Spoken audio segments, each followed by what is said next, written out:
a lot of good things, massive changes come out of these. Our efficiency's gotten so much better just because of that small little adjustment by adding that in there. Yep. Welcome to Loans Elevated, the podcast that brings you the latest industry news, expert interviews, and insightful discussions that will help you stay ahead in this dynamic market. I'm your host, Broch Lassig, and I've spent years in the trenches of the mortgage industry, helping individuals and businesses navigate the complex landscape of real estate financing. I'm your co-host, TJ Heidenreich, and together we'll cover a wide range of topics, from business strategies that skyrocket your success to mindset and motivation that fuel your growth. All right, we're back with another podcast. Today we're going to be covering how to run a proper team meeting. First of all, what is a team meeting and why do we do it? For every business that we at least have some form of team meeting every day to know what we're doing, where we're going, and where we're at.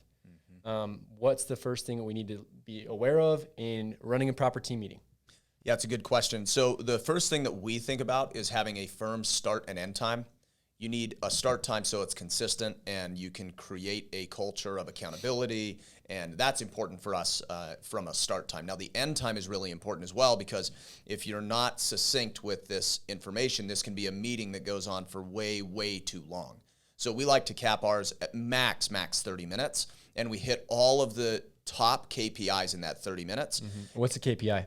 Key performance indicators. So anything that is critical for the success of the business, we're quickly reviewing, and it's an all hands meeting. So the whole team is in that meeting, and it's just kind of rapid fire. Like we have this, we have that, and people know that what falls into their umbrella, what's in their top 3 job duties, and they can just answer the questions and dish it out. And we uncover issues very quickly there, but then also dive into one other thing too. Is there a max number of people that you want in a team meeting? Is there too few of people in team meeting? What experiences have you seen? Because to me, even when I was a team of 1, I still did some sort of team meeting where I was going over my KPIs to make sure everything was in line. I knew what I was doing for the day. But is there a max number? Because right now, how many do we have on the team for the mortgage side? We've got 15 people. 16, 15, 16 people. Yeah. And it's definitely, it's enough, and everyone's able to voice what's going on in their day. And we normally get done in about pretty quick. 20 minutes? 20 minutes with a video that we watch. So even without that video we watch, we're through it in 15 minutes. And we don't have to meet throughout the rest of the day. And that includes, to answer your question, I think, and kind of the point you made, if you're running a business and you are a solopreneur with no team and it's just you still need to implant this habit of a daily team meeting, and you are your team. But getting in this habit is very critical up front, and tracking these KPIs and the things that are meaningful to your business so that you're in control of your business. And we do this first thing in the morning. And that's actually very critical. The start time should be the very, very beginning of your day, and keep it short. But I don't think that there's a limitation to how many people could be in a meeting. Right. Now, it's a team meeting. It's not a company meeting. It's not a branch meeting. Yeah. It's a team meeting. So the limitation would be who is on your direct team. Yeah. So that would be the limitation, but good clarification there. So let's dive into like the agenda and what is the most critical components in an agenda. To start off, we actually like to do a lot of culture building. So we'll go through our wins. We like to theme our days. So maybe one day we have a win for the week. So we're going over what went well throughout the week. That way we can kind of get to know each other outside of work. That way if someone had a rough day or someone has something going on, we know we can fill in the gaps. Or it gives the team the opportunity on that win day, for example, to brag about something they did for the team, or something successful that they had at work too. So it's not all personal. Right. Well, it also helps with productivity, because they're telling, like if they really want to share something with the team, they get to share it to everyone. Right. They don't go after the team meeting and share it to Sally and then share it to Tom and share it to, and that just eats up time from their day. And I think that's a big point for the team meeting just in general. This creates a broadcast of the information that is top of mind that people want to share first thing in the morning, so that you're not thinking, oh my gosh, I got to go find everybody and share this cool, funny weekend story. Right. Because even if it's not on the theme, oftentimes all of us will, if there's something very exciting over the weekend, we'll bring it up in the broad setting, so everyone gets the information, laughs or high fives or whatever all at once, and then we don't have to spend the whole entire day telling the same story over and over and over again, despite how exciting it is. Now, another thing on themes. So a win is one of the themes. another theme that we recently implemented, and these kind of evolve over time, or revolve, I guess we could even say, but another one is pinch points in the business or kinks in the business. So like we all as a team identify once a week, like, is there something going on with our processes that is not very efficient? Is there something that sales is doing that is not efficient for ops? Or is there something LOs are doing that's not efficient for loan officer assistants? Or, like we just try to be very mindful of the process, and it gives people, I think, the confidence to speak up and voice their opinion, and a lot of good things, massive changes come out of these. Our efficiency has gotten so much better just because of that small little adjustment, by adding that in there. Yep. So one thing to underline there on themes, and I said it revolves or evolves over time. We focus on, like, we change this, I would say at least once a quarter. We're modifying themes. In our quarterly meetings, we're doing that with leadership. And what we're doing is focusing on what does the culture need right now based on what the industry is doing or the time of the year or whatever. Like, what is important for the culture and efficiency of the team? And we theme that. So every week we know we're hitting on that point. So I think a clear agenda is critical, and the start of a clear agenda in our opinion is a clear theme every single day, so that you're hitting something important for the business. Yeah, and one thing I want to add to that is we have a sheet that we run down that has the agenda clearly outlined. That way there's not one specific person that's in charge of running the meeting, because if that person's out for the day or something going on, anyone can take over, pull up that sheet that we have shared with the whole team, and go from start to finish. And it's so intuitive. It's just exactly. Like everyone knows it. It's very easy. So now diving into the next phase, which is, I'll just kind of say this since I already touched on it briefly in the beginning, it's the KPIs. So the KPIs, we don't want to go to, remember, this has to be an efficient team meeting to the point, dealing with the most important things in the business. So what we say is you need to have enough in there for accountability, for tracking purposes, make sure the team is on track on a day-to-day basis, so you can make course corrections every day in the business, and you're not making course corrections at the end of the month when you realize, oh crap, we failed and didn't even come close to our goals. So tracking those is good, but you don't want to overload KPIs. So you don't want to have KPIs for 15 different people, different KPIs for every person, because you wouldn't get done in the meeting, in efficient time, like 15, 30 minutes, something like that. So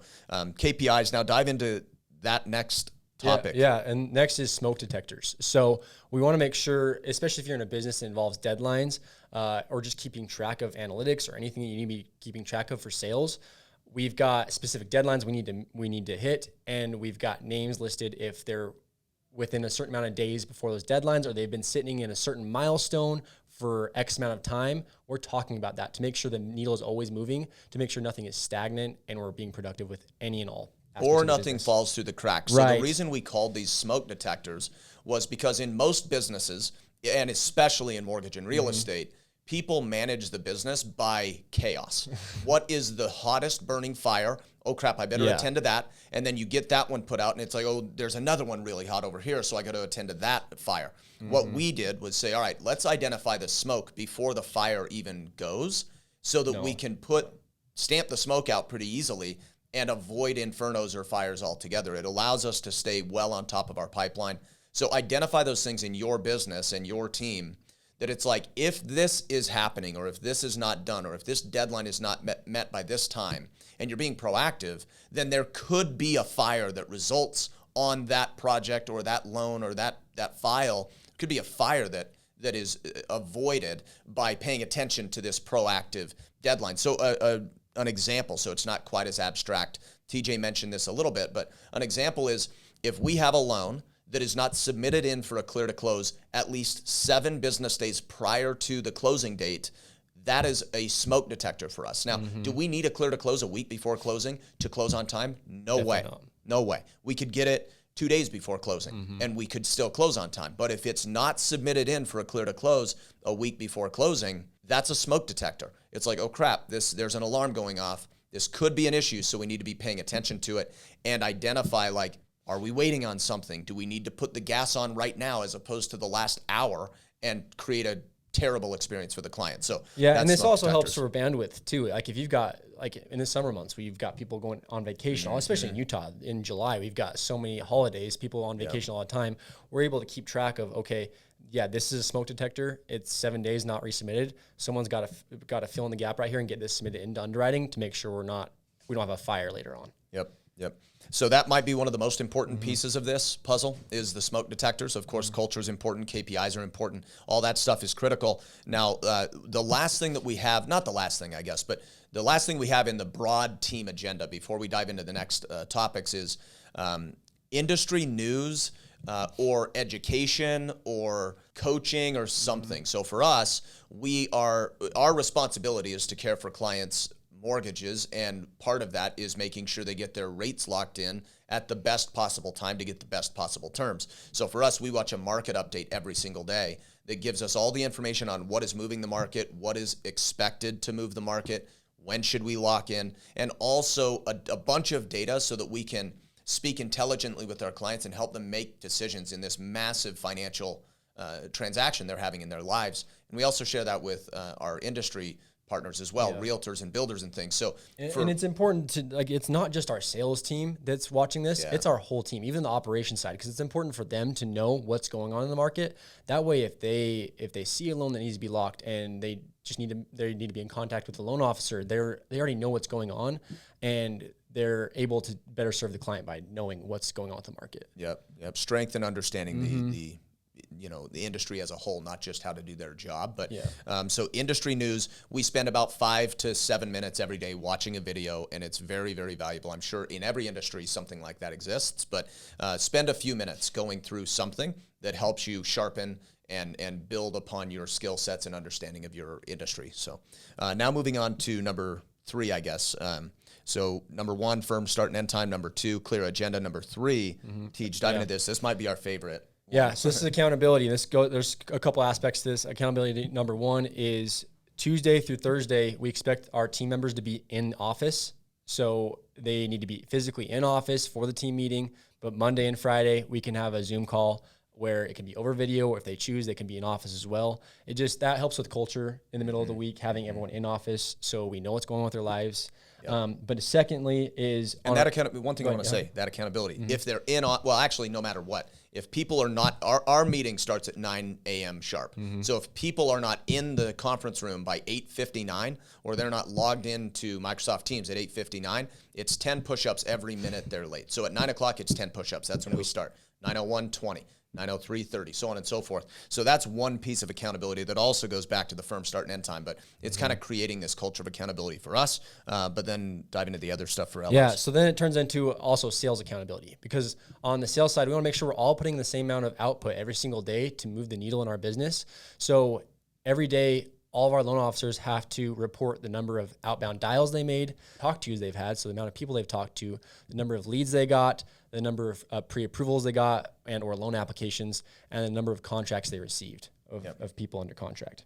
And so the trick there is, and kind of this goes for the whole idea of this team meeting in general, the small compounding effects of the accountability every single day you have to talk about. Like if you fail as a salesperson 2, 3, 4 days in a row, or maybe a week or 2 in a row, like that's very uncomfortable. It's pretty unlikely that's going to happen if you're holding accountability properly. And we razz each other and stuff. It's pretty fun, but doing this every single day is important, and you keep it very short and succinct, like I said, 15 to 30 minutes, but then also the accountability every day where you're reporting some sort of important metric that enables you to stay on track without needing to move mountains. You're just doing small little things every day that over time compound into huge results. So that's big for us. Yeah, and I mean, over time, I feel like most salespeople are really competitive. So, I mean, he and I, every single day, it's an all-out war every day on who got the more outbound dials and more talk tos, and we're legit mad at each other for about 2 minutes on if one of us beat each other. Yeah. And we can use that competition 100%, and it's fun. And like I said, we talk smack. And TJ and I, in particular, use that time also to do like our thank you cards. We like to get enough thank you cards out every week, 20 per week. So during this team meeting, as we're going, we can quickly get our thank you cards done too. So it's a good way to put some things that you do on a weekly basis in that are easy to do, but you oftentimes can procrastinate because it's easy to procrastinate as well. So that's another thing. Leverage it as you can. I don't have any other thoughts. No, I don't mind. If you guys want a copy of our team sheet, we're more than happy to send it to you. You can email us or instant message us, or we're more happy to send it your way. Thank you for tuning in. For more industry insights, follow us on all platforms at Loans Elevated. And to get in touch with our team, call or text 801-713-4000 or visit loanselevated.com.